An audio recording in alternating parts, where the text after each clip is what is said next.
Hi, I'm Robert Lisac, and today we are going to talk about how to find a good martial arts teacher.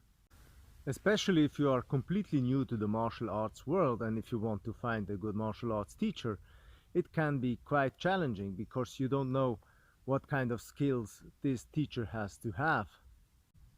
So if you want to find a good martial arts teacher for yourself or for your kid, you want to have some metrics so you can find a good martial arts teacher. And this answer, which are the metrics or which are the three top skills a very good martial arts teacher should possess, will be answered by Gregor Strakl.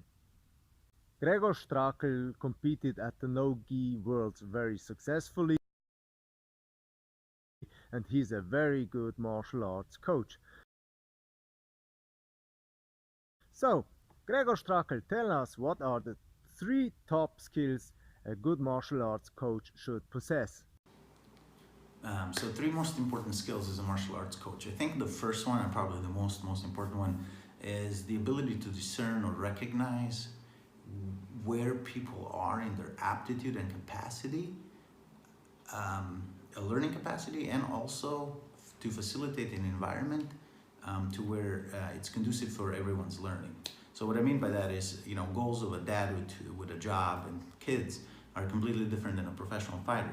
Yet they all come to the same gym. So as a coach, it's up to me to really create an environment and deliver lessons in such a way that they can be internalized and implemented by both.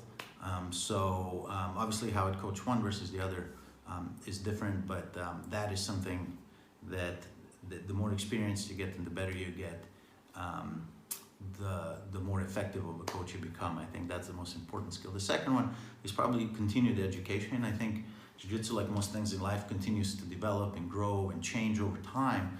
And I think it's important to stay up on trends, and it's important to understand new game that's coming out, and being able to teach it or answer questions of your more advanced students, right? And sometimes there's an interesting relationship between teaching it and understanding it. Sometimes we have to experiment with it and then teach it, and vice versa, sometimes having others teach it. So it doesn't mean we'll have to be experts at it, but we should have a working knowledge of most trends. And so by working knowledge, a good example of that is from my corporate experience.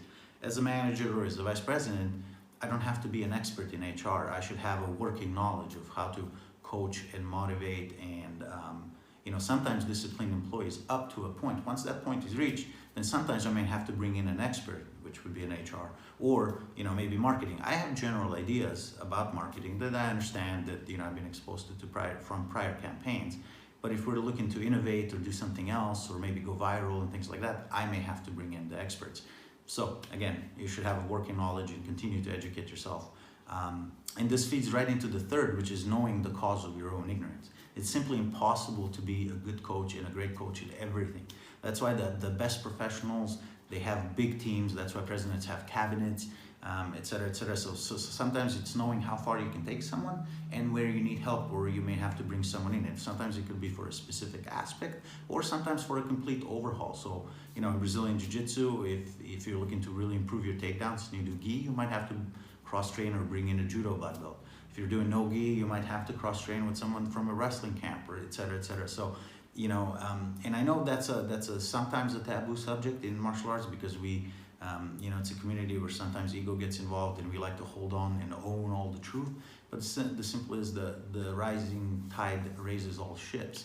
And so I think what happens is, high school, I've never seen a high school coach get mad where his kids move on to college and wrestle well, or a college wrestling coach get mad when some of his kids move on to the OTC, Olympic Training Center, and do well later. So I think it's something that we could learn and adopt also. So I think those three are probably the most important lessons. If you want to know more about Gregor Strakl, check out all the other videos we made together, and also check out his YouTube channel, and the link of his YouTube channel will be in the video description below. And please also visit his cool website. It's called grappleforsuccess.com. The 4 is written with a number, not with the word. This channel is all about martial arts, self-protection and this kind of stuff. So basically about being safe, fit and prepared I'm Robert Lisac, see you in the next video.